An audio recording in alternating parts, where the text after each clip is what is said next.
And we're back! Kayo po'y nakikinig pa rin sa programang Tara na Biyahe Tayo dito lamang po sa DYQS 95.1 1FM Palawan. At syempre ngayon po ay nasa segment na po tayo ngayon ng negosyo sa turismo. O pwede rin natin sabihin negosyo at turismo na kung saan kasama po natin ang mga taga Philippine Trade Training Center, and this time around of course co-host po natin ang ating Executive Director ng Philippine Trade Training Center, si Ma'am Nelly Deliera, at meron din po tayong very special guest na kung saan pag-usapan po natin ang business of the creative voices, na kung saan kasama din po natin si Mr. Pocholo Gonzalez. But of course, before that, syempre, pabatiin po muna natin ang ating co-host, si Ma'am Nelly Deliera. Hi ma'am, good morning! Good morning, Rosly. Good morning po sa lahat ng mga nanonood ngayon sa 95.1 FM. Ito po, magandang diskusyon naman po tayo ngayon umaga ngayon, dito sa ating programa. Thank you, Petit. Good morning. Yes, good morning. At syempre, magandang umaga din po kay Sir Pocholo Gonzalez. Hi, sir. Good morning. Hello. Great day. Magandang babae po kayo. Great day po sa lahat na nakikinig. Lalong-lalo na sa Palawan, ang aking paboritong probinsya. Thank you so much, sir. Nakapang-creative na talaga, pang boses nga talaga kayo, sir. Ayun. So, unang-una, sir. Ma'am Nelly, mauna na po ako. Ayan, okay. Sir, ano po itong Certified Voice Artist Philippines Incorporated? Ang Certified Voice Artists Philippines Incorporated ay isang grupo ng mga graduates ng Certified Voice Artist Program na mayroong LCD, Loyalty, Commitment at Dedication, at Love, Care and Devotion sa voice artistry. Alam niyo, ang voice artistry po ang pinaka hindi pinapansing art. Actually, hindi nga siya kinoconsidered na art ng National Culture for the Arts. Samantalang meron tayong teatro, meron tayong radyo, meron tayong mga artista. Yes. 'Di ba? Pero bakit ang voice acting hindi man lang pinapansin? Samantalang imagine niyo ang mundo na walang boses. Imagine mo manood ka ng animation na walang boses, TVP na walang boses, makinig ka ng radyo na walang boses, radio drama. Yes. Paano magkaka-radio drama kung walang boses? Exactly. At ang tao, imaginein mo kung walang boses. Hindi ba napakalungkot na mundo at tayo ay hindi natin kayang express ang ating nararamdaman, hindi natin na ma-express kung ano yung gusto natin at ano yung ating adhikain para sa kapwa at sa sarili natin. Kaya Petit, maganda siya, no? Magandang merong group o ganito. Kasi minsan, hindi talaga siya, tama yung sinasabi naman ni Pocholo, pag hindi siya napapansin. But there's a group that supports this and shows, pinapakita nila na pwedeng pagkakitaan to, pagkakitaan naman tayo, diba? Pwede mong maging hilig ito, and pwede talagang mag-change ng, alam mo yon, ng mundo, or mag-change ng, the way we look at things, the way we listen. And at things, palagi ko ngayon, talagang kailangan siyang isama. Siguro naman kasi nagpo-polve naman siya under one of the pillars of the creative industry, yung sang bisida natin Pocholo. So, siguro not necessarily NCCA, but looking at the bigger picture, yung bisida, I think it will po somewhere. Po. Yeah. So, eto parang nag-jump na kaagad ako, no? So, paano po ba maging certified voice artist po?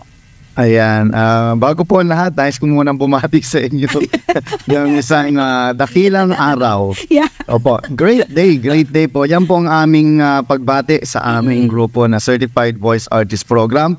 At tinatawag po namin ang aming mga kasamahan na voice mates o mga kaboses. Yeah. Ayan, so isa pong magandang araw ma'am sa inyo, Director Nelly Deliera, at sa inyo po Ma'am Petit, no? Isa pong karangalan na makasama po kayo ngayon sa programang ito. Ayan. At sa tanong po ninyo, paano po sumali? Napakasimple lang po. Kayo, all you have to do is to join the Certified Voice Artist Program. Kasi para pong ano yan hindi, paano ka magiging doktor kung hindi ka mag-aaral ng pagdodoktor? Hindi po ito yung, sige, manood ka ng YouTube, mag-aaral ka sa online. Automatic, ano ka na, expert ka na. At yan po ang nagiging problema sa society natin ngayon dahil wala pong nag-guide, wala pong actual na training na katulad ng ginagawa ng PTTC. Yes. Lahat sila expert agad. Kaya nga po mas marami ng artista ngayon kaysa sa fans. Mapapansin nyo, napanood lang yung isang video, abay siya na yung expert doon, samantalang kami, 30 years na namin ginagawa ito, hanggang ngayon, we're still learning. Lalo ano na ngayon, in the midst of AI technology, na kami rin po ang kauna-unahang AI voice company sa Pilipinas. Wow! I like that. Ayun, so nakakatuwa si Petit. Kasi ko, ito, magko-connect lang ako, Pocholo and Petit, Petit, mas graduate ako Pocholo. And, yun, during my intern days, siyempre, internship mo nasa radyo, di ba? Yes. We were asked to do voice-over para sa mga commercials. Minsan may mga drama-drama pa nga, yung mga na drama. And nakakatuwang kaya mo, kayanin mo, talagang pipilitin mo, pababaguhin yung boses mo, pababaguhin yung accent mo, etc. Pero tama si Pocholo, kailangan siyang training. Kaya may training, hindi, kasi siyempre yung sinasabi natin professionalism, yun yung core, pero yung technical skills ay isa sa mga, alam ko, binibigyan ng pansin ng grupo ni na Pocholo. Kaya Tama po yun. nabanggit niya na lang din yung training, yan yung mga preparate. Anong klase mga training ang nyo sa kanila? Ayan, napakaganda pong tanong yan, Director Nelly. Ang pinaka-importanting training para sa akin ay hindi skills lang, kundi heart set and mindset. Alright. Kasi ang unang tanong, bakit mo gagawin ito? Pag hindi mo kayang sagutin yan ng tama, kung pera lang ang dahilan mo, wag mo nang ituloy. Dahil hindi ka magiging masaya. Dahil halos lahat ng kakilala ko, bakit gusto mo magboses? Para po pagkakitaan ng boses, naku, wag ka nang pumasok. Maghihirap ka dito. Hindi ito lugar para pagkakitaan. Ito ay lugar para i-express mo yung sarili mo. Ito ay lugar para ma-develop mo ang pagkatao mo dahil hindi po lahat ng tao ay nabibigyan ng pagkakataon magsalita.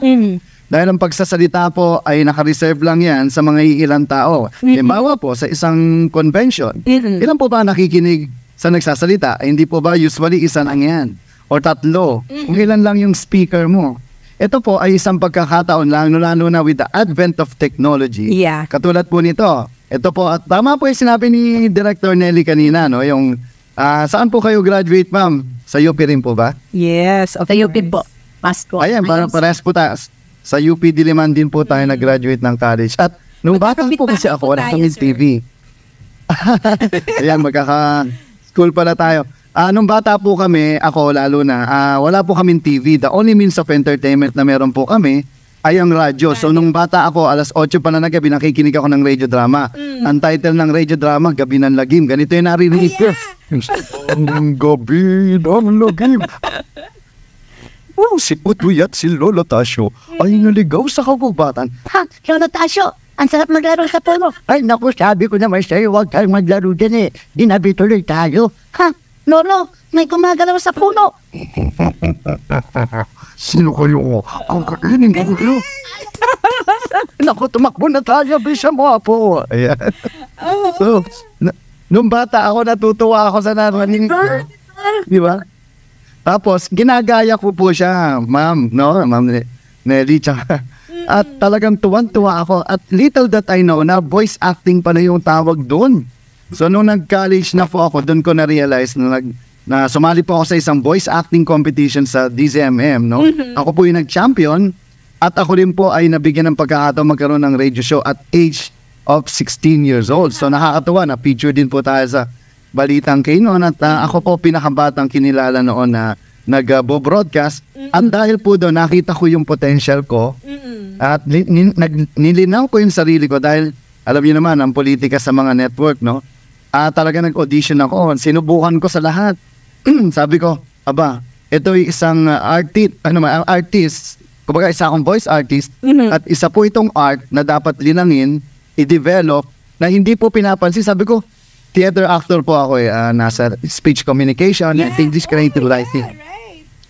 Yan po yung major ko. So nag-aral po ako 3 kurso. At sabi ko, pagsasabayin ko ang pagsusulat, pagsasabayin ko pag-arte, at pagsasalita.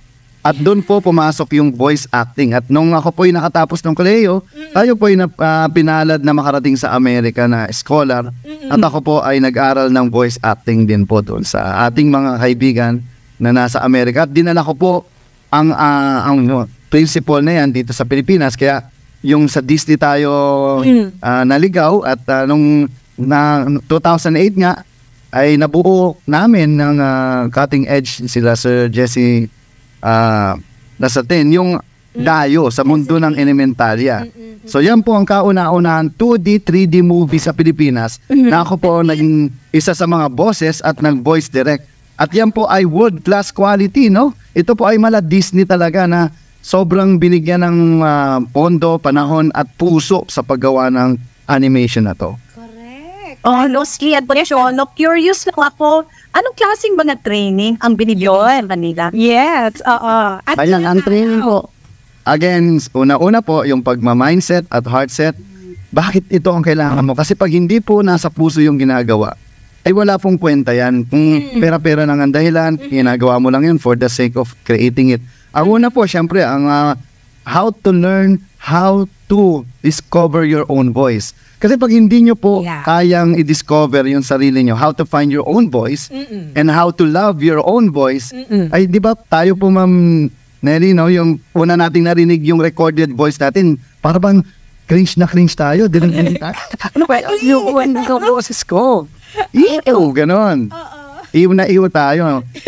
Yun po ang unang-una nating dapat matutunan, ang alamin, find it, and to love your own voice. Second, syempre yung kung paano po ang take good care of your voice. Kasi hindi ka pwedeng basta lang, parang kumbaga sa pagdadrive, ito yung don'ts muna, wag yung do's. Yeah. Wag kang ganito. Kumbaga, uunahin natin yung ingatan natin ang boses natin. Lalo nang ako Ma'am Nelly, no, kung hindi nyo natatanong, last year po nawalan ako ng voice dahil nagkasis po ako sa vocal cords. So imagine niyo nawala sa aking mga project at opportunity. Pero pinagdasal ko, sabi ko, Lord, ibalik niyo lang po ang boses ko at I will use it to serve you. Because, you know, Ma'am Nelly, ako po yung nag-coin ng our voice is a gift from God and it's how we use it, that's our gift back to God. True. Hindi po dapat pag nagkakakitaan ng basta-basta lang or yun lang ang goal mo, no? Kasi ang boses po natin pag naningil ang Diyos, Ay, oo. ang bawat salita may bayad. Ay magkano na po utang natin sa Kanya. So ito po ay napakahalagang turo muna at ang training talaga na technical, una-una syempre, tuturuan namin kayo paanong tamang paghinga. Mga ganyan. Pangalawa, paanong gamitin yung, may tinatawag tayong, may kinreate po akong the voice master formula. Pitch, character, tempo, ayan. Halimbawa po, yung pitch, merong gitna, merong mababa, merong ayan. So, music tatlong boses na agad yun. Yes, para pong do, re, mi, fa, si, la, ti, do. So, bawat nota natin, halimbawa, isa pong mababa. Tapos yung pitch character, ito po yung husky. Husky. O kaya, really yung hangin. Haaway sang libaw. Tapos, halimbawa, yung ganun po. Tapos, tempo, yung mabagal akong magsalita. Parang si Kuya Cesar. Pero namang tempo na mabilis yung, anong gusto mo sabihin? Di ba mapakbilis? Pero naman tayo mga tinatawag na vocal thumbprint, no? Ito yung mga, halimbawa, sila mga karakter, no? Mga sikat na tao, halimbawa sila FBR. Well, first of all, mabuhay ang sambayan ng Pilipino para sa Philippines 2000, mabuhay. O kaya si Erap, I love you. Sabi ko sa inyo, ayong subukan. Bakit yung subukan? Di ba? O kaya si Duterte. Kailangan ng AI, si Pocho. Ano po si President Duterte, gano'n ka alam ninyo, bakit ganito yung boses ko? Kasi yung kamay ko masakit kasi yung ngipin ko. Aray ko, iba bawal ng droga. Yung mga gano'n po. So yun yung mga pitch, yung mga pitch character din na tinatawag na, yung vocal thumbprint na laging ginagawa hanggang sa yung tao maging familiarized. And also, the good thing in creative voices, since 2005, Ma'am Nelly, no, tayo po ay nag-create ng kauna-unahang voice acting school sa Pilipinas. And I'm proud to say that 80% ng mga voice talent, dubber, even broadcasters, tayo po nagbigay ng oportunidad para ma-discover nila ang kanilang boses at mabigyan sila ng pagkakataon na mapasok ang industriyang hindi mapasok-pasok noong araw. Ayan po. Gaano kahaba yung training kaya nila? Ilang araw? Weeks? Ay, nako. Alam niyo po dati, nung bago pandemic, ito po yung magandang kwento, Ma'am Nelly, no? Ma'am Petit. Yung Creative Voices, 2005, nagsimula po yan. Linggo-linggo at tuwing Sabado, hindi po ako tumigil hanggang 15 taon ang lumipas mula 2015 hanggang 2020. So, ininto ko po siya noong December 2019, yung VoiceWorks, Basic Voice Acting and Dubbing Workshop. At kami po ay nagkaroon ng graduate na mahigit 5,000 at ito po ang maganda. 50 batches po. At dahil pumasok ang pandemic, nag-isip po ako, paano ko matutulungan yung mga taong hindi na-reach na, kasi para sa PTTC po yan, dati, kailangan mo pa talagang pumasok, kahit taga Mindanao ka, Visayas ka, you have to go to World Trade Center para lang mag-training. Dito po, dahil po na tayo ay techie at kahit pa paano visionary at futurist, ang ginawa ko po, kinreate ko itong Certified Voice Artist Program. Pero ang kagandahan, ang priority ko po mga PWD. Mga bulag, mga putol yung kamay, or basta may kapansanan sa katawan, or anyone na merong disability. Dahil lahat po sila, ginawa ko pong scholar. Mahigit po, ilang daan din po at ang kauna-una pong dubber na voice artist na bulag ay galing po sa Certified Voice Artist Program. And ngayon po, I'm also proud to say na tayo po ay kinikilala sa buong mundo. This coming December po ay tayo ay ma-feature sa NHK World ng Japan sa 180 countries dahil po sa kabutihan at kagandahang ginagawa natin para sa mga aspiring voice artists. Pangalawa po, ito po ang programang legal po tayo dahil tayo po ay Certified Voice Artists Philippines Incorporated. Ito po ay nabuo dahil sa ito po yung organisasyon na nabuo ng programa, hindi po programa na binuo ng organisasyon. Ibig sabihin, ito po, principle-based po kami. Number one, ang goal po namin is to promote voice acting as an art form. Second, is to use your voice in creating positive social change. Alam nyo, nasisira ang mga tao at mundo dahil sa maling pagsasalita at maling mga binibigkas na mga paninira at hindi magandang salita lamang sa kapwa. Sabi namin sa Certified Voice Artist, bawal po ang selfish, greedy at ungrateful. Yan po ang isa sa mga talagang sumisira sa pagkatao ng bawat isa. Yung pag tinulungan ka na, ang masama, hindi mo na ni-recognize, siniraan mo pa.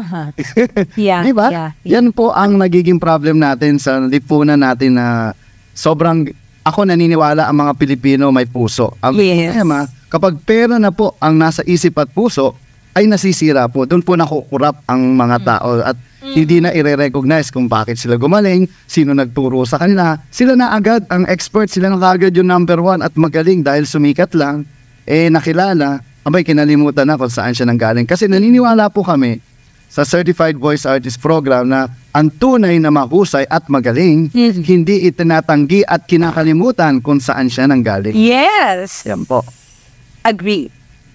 Ayan, so napakaganda po ng core values po ninyo, no? Ng inyong organisasyon.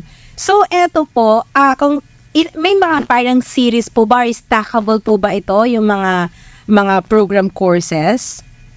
Yes, ma'am. Actually, this is katulad ng sinabi ko kanina, naging online na tayo. Mahigit 30 countries na po ang na-serve natin, yung mga Pilipino abroad, even mga foreigner, mga Amerikano nagsa-sign up na dito sa programa na to. Kasi meron po tayo sa mga online, no, sa mga Udemy, pero hindi po siya interactive. Oo nga. Ito po yung programang, sabi ko, hindi pwedeng maging online lang siya na hindi interactive. Kasi number one naming pinaka-importante yung feedback. Halimbawa, nagtuturo. Kailangan magtanong, di ba? Paano pag nagtanong, hindi mo naintindihan? Di ba? So, paano sasagot kung naka-record lang yung video? Pangalawa, kami po ay, pag mahusay ka, kami po ay nag-i-invite dito sa studio na bumisita para makita nyo ano po talaga yung recording studio, ano po yung feeling ng nagdadabing, ano po yung actual na tinatawag natin. Kasi virtual, actual, napakalaki pong diferensya. Lalo na sa pagkatao, mas gusto mo bang niyayakap ka ng computer kaysa ng totoong tao, hindi ba? Hindi mo mararamdaman yung tunay na puso. Lalong-lalo na pag nag-acting kami, halimbawa yung mga tatay ni Sanchay, ako po yung nagboses yung, magandang araw sa'yo. Ako nga pala, ang tatay ni Sanchay. Kamukha mo si Dabing Sir. Mukha kang pinya. Tapos yung mga cyborg puro dyan. Ha? Kumanta ka sa akin. Ako nga pala cyber cool dyan. Itong balik ninyo. Ha? Chichicha. Ayan. At Wow. napakarami. Di ba paano mo i-direct yun kung online? Sabi ko, napakahirap. At ang pinakamaganda, ma'am, ang ginawa po namin ay binalik namin ang radio drama na Yun. ng talagang puso, no, na natural, na hindi tunog old school, hindi tunog peke. Ito po yung bagong tunog na ako po yung nag-create through Voice Masters Formula. Wow. Ako po ay nagsulat din ng libro na pinamagatang gusto kong maging voice talent na nanalo ng National Book Awards. Ako po ang best author and best book po ng 2017 ng National Book Awards, no? Ng National Book Development Board. At nakakatuwa, ang libro po na ito ay ginagamit na po ng mga school, lalong-lalo na ng mga MASCOM, kasi wala pong local produce na libro tungkol sa voice acting. Ayan po. At I'm so happy dahil Mascom before Pochola, isang subject lang matandaan ko, effective speaking for radio and effective speaking for television. Pero yung detalye kung paano mo gawin, wala yun. And I'm really very happy to hear yung itong ginagawa mo. This will actually be very beneficial doon sa mga, alam mo yun, gusto nilang gawin ito pero they don't know how to technically do this. So, Tama po. actually, talaga para sa mga initiative. And I'm happy, Ma'am Nelly, na nakita ulit tayo because I'm also from Go Negosyo, no? For the past 18 years, I'm a volunteer of Go Negosyo to promote entrepreneurship, entrepreneurial mindsetting. Kasi and heart setting, hindi lang mindset, heart set. And ako, Ma'am, opo. May gusto ko lang i-connect na lang dito. Connect ko na lang yung one last kasi pinag-uusapan na lang din natin ng entrepreneurship. Tama rin naman yung sinabi ni Pocholo kanina na huwag nating tingnan kung ano yung mga trabaho natin na pera lang, yung pagbudo. Huwag lang kinikita natin ang tinitingnan. We really put our heart into what we're doing para hindi tayo mapapagod, hindi tayo mahihirapan. Kaya lang, siyempre, practically speaking, Pocholo, di ba? To make it sustainable. Some people would also want to make use of their skills for them to be able to put something on their table. Bigyan mo naman kami ng idea, no? Paano ba, wag natin gamitin siguro yung kita, pero paano ba nakakatunog ang income, itong pagiging voice? Ayan, napakagandang tanong po. Kasi sa totoo lang, ako po ay bata pa. Ako po yung nagboses sa napakaraming commercial. Napakalaking income talaga nung panahon namin. Kasi ngayon po, dati wala namang internet, wala namang ganito. Kami-kami lang. So, sa advertising, like yung mga bibo, like yung, anong sikreto ng bagong bibo? Ayan, boses ko po yun. Malaki po talaga ang kita noon sa advertising. Pero ngayon, tama lang kasi naging, kumbaga na-equalize na po. And everyone has an opportunity to do voice acting, voice over. Marami pong mga opportunities para kumita. Halimbawa, live voice over, yung mga sabing, ladies and gentlemen, welcome to the Philippine Training Center of DTI Philippines, Global MSME Academy. Yung mga ganon. So yan po ay malalaki din ang mga bigayan sa mga live voice over. Pangalawa, dubbing, no? Yung mga online, mga cartoons. Actually, karamihan po ngayon ng mga Netflix, Hulu, o Amazon Prime, karamihan po ng mga tinatagalog na yan, graduate po ng VoiceWorks, ng Creative Voices, yung mga dubber nila. Kasi ganito lang po ang explanation ko dyan. Saan ka hanap ng mga empleyado? Di ba sa school? Hindi ka naman pwedeng, kumbaga parang school sa UP, hanap ka ng engineer, graduate ng engineering. Siyempre, ganun din po. Kasi kung hindi po tayo magtuturo, sino pong magtuturo sa next generation? Pag tumanda na po sila, hanggang mawala na, mamamatay po yung craft. Pangatlo po, ang dami mga broadcasting. Yan. Ngayon po yung mga nauuso, yung mga podcasting. No? Actually, ako po nagsimula ng podcasting sa Pilipinas since 2006. Ito po yung sa Inquirer, lahat po ng presidentiable at mga senatoriable ay aking in-interview. No? Yan po yung podcast nung araw. At napakarami pa pong magandang mangyayari. Dahil yung platform po ngayon, open na, hindi katulad dati. Kailangan mo ng radyo, kailangan mo ng TV, kailangan mo magbayad. Ngayon kung magaling ka talaga, you can express yourself. Yes. And no one can stop you as long as hindi po nakakasira, hindi po, kumbaga, hindi ka nang babash, hindi ka naninira, or hindi ka hater.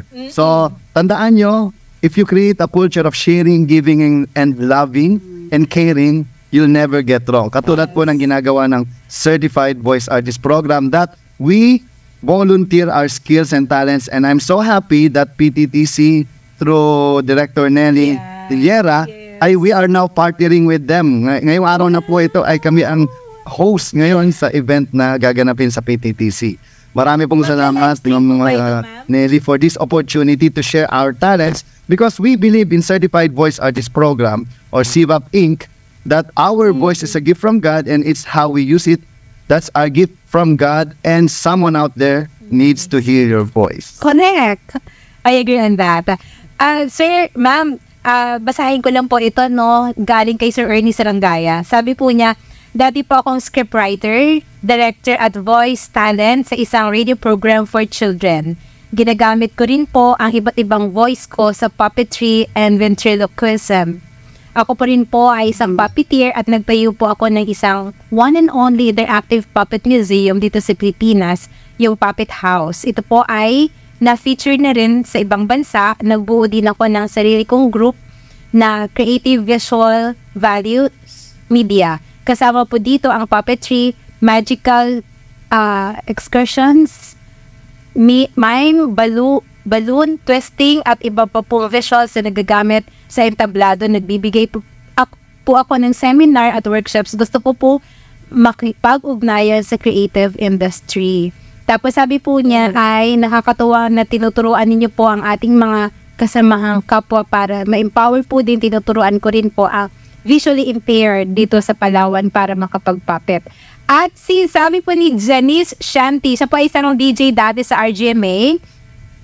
Thank you for the insight. Kasi po nagvo-voice over din po siya. Ayan. Tapos sabi po ni Ma'am Regino, Ma'am Elizabeth, wow, nice voice, incredible. Ayun. Watching from Puerto Princesa. Sabi ni Miss Marie Chris Curan, galing sir. Ayun. Ayan, thank you. Ma'am Nelly, I'm dreaming one day, and I wish na mag-national tour ako. For free, ma'am, hindi ako maniningin. Just to train yung mga, kung sino man pwede nating i-train through PTTC. Dito kasi meron naman po akong program, Siguro, I'll visit you next year. Kasi, by the way, I'm going Certified Voice Artist Program and CVAP, Creative Voices Productions, will be accepting an award sa 25 po sa Thailand, sa Bangkok, Thailand, yung Thailand Leadership Excellence Awards. And I'm so proud that nire-recognize na po yung mga ginagawa natin. And also next year, I'll be speaking sa US sa isang international voice acting convention as a representative of Asia and the Certified Voice Artist. Na ano bang kaibahan ng voice talent sa voice artist? And kumbaga, we do it for the passion, for the art, and for the craft, and to help more people na hindi naririnig. At kami po ang boses ninyo. Marami pong salamat. Ayun. So, Ma'am Nelly, ano po ang iyong mensahe sa ating mga tagapakinig? Oo, nakakatuwa Petit, through your platform dito sa iyong 95.1 1FM program, negosyo sa turismo, nagkakaroon tayo ng mga opportunity talaga to get in touch yung narinig natin may mga ganyan. Siyempre, alam natin voice talent, voice, creative voice, mga ganun. Pero, has actually been a very good platform to bring them together. Nagkakaroon tayo ng mahaba-habang usapan o maikli lang. Yeah. Pero I hope lahat ng mga pinag-uusapan natin dito ng mga nakaraang linggo will open eyes of a lot of our listeners. Na marami talagang, alam mo, ang Filipino very talented. But what's more important, I think, is to really look at how we can enhance, how we can better train ourselves and hone our skills para magamit natin siya ng mabuti. Kasi sabi nga din ni Pocholo kanina, gamitin natin ito siya sa tama dahil nagalo siya. Pero at the end of the day, practical naman ako, tingnan din natin because this will also help us make a living for as long as your mindset and your heart set is In or line. are into what you're Align. doing. So again, maraming salamat po. If you wanted to get in touch with Pocholo, I think he can just put sa chat box na lang siguro natin or nasa Madali lang naman, Ma'am Nelly, no? You just Google who's the best Filipino voice artist. Na joke lang. Hindi, ang hanapin niyo lang po Creative Voices Productions or Certified Voice Artist Program. Pwede niyo rin pong i-like ang aking YouTube channel. Marami po kayo matututunan doon. Yung The Voice Master. Lahat po ng tips, wala po tayong tinatago, hindi tayo nag-gatekeep. Lahat po ng information, lahat po ng pwede nyo matutunan sa akin, ibibigay ko sa inyo. Basta mahalaga, gamitin nyo ito sa tama at i-share nyo rin po sa iba. Yan. Ayan. And Petit, Yes, doon ma'am. sa nag-PM kanina, nagbigay ng message yun sa Puppetry, get in touch with us po. Pwede na po through you para makonect po natin. Lahat po nung ginagawa naman natin ngayon dito, no, yung launching natin ng Ensayo Hub, lahat ng mga platform, lahat ng mga equipment, lahat ng mga learning, we're actually doing this for you. Kasi walang kwenta po yung programa ng gobyerno kung the very people for whom this is developed or this is designed are not participating. So join us Agree. po. Thank you, Petit, and thank you, Pocholo. Yes. Thank you so much. Sir you very Pocholo, any message? Lagi po nating natatandaan ang ating boses, again, ay isang regalo ng Diyos sa atin. Huwag natin itong ipagdamot at gamitin natin ito sa tama sa pamamagitan ng pagbibigay nito sa mga tamang tao rin. Marami pong salamat at God bless you all. Ayun. Maraming salamat po, Sir Pocholo Gonzales. And of course, head ng Certified Voice Artist Philippines, o CVAP. At syempre, maraming salamat po, Director Nery De Liera, sa isa na namang, makabuluhang talakayan. At syempre, yung mga voice talents natin dito sa Palawan na nagkaka-interest. I'm really so happy. Thank you so much, Sir Ini Sarangaya. And of course, thank you so much, Janice, o si DJ Reggie, kung tawagin ko po siya. Ayan. At syempre, magandang umaga po sa mga taga Laguna, lalong-lalo na po sa City Tourism Officer po ng City ng Santa Rosa, Laguna, kay Ma'am Nessie Esguera. Ayun. At maraming salamat po muli sa inyong pakikinig sa ating programang Tara na Biyahe Tayo. Muli, maraming salamat sa technical side kay Alexis Sarmiento. Hanggang next week sa Monday, kasama natin ang mga tourism frontliners natin. Ako po si Rosalie Baluyot Wen Consejo na nagsasabing stay safe and may God bless us always. Tara na, biyahe tayo! Isang programang dadalhin kayo sa iba't ibang sulok ng lalawigan ng Palawan at lungsod ng Puerto Princesa upang lusapin ang napakasariwang hangin habang ni-enjoy ang napakagandang tanawin, masasarap na pagkain at napaka-accommodating na mga mamamayan. Tara na, biyahe tayo! At dahil there's more fun in Palawan, halina't samahan ninyo kami sa loob ng isang oras kasama si Rosalie Baluyot Buen Consejo para sa isang produktibong talakayan. Tara na, biyahe tayo! Tara na, biyahe tayo kasama ang pamilya. Oras 10:09.